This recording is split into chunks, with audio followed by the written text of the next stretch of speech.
vulnerability management lifecycle: analysis, mitigation and remediation, and then monitoring and reporting. Other major concepts include policy enforcement and this notion of system and environment baseline.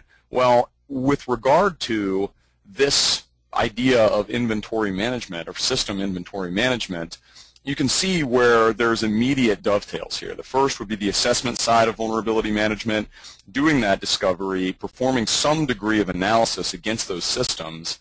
And again, depending on what your goals are, you're either going to be looking for significant quantities of vulnerability data, of course, or at the very least, just enough asset information to be able to accurately identify what system it is in the first place. You've got monitoring and reporting as well, and then you've also got this notion of system and environment baseline, which means you know what's going on in your environment. So you see where the idea of inventory discovery and management really falls right into the vulnerability management lifecycle anyway.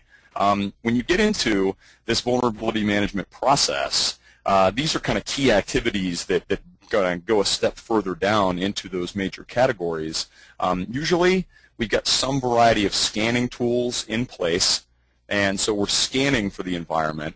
And then we've also got configuration and policy, and the configuration aspect, really that's another piece of ensuring that we're maintaining an inventory of systems that meet our organization specifications. So these are the most critical for asset inventory overall.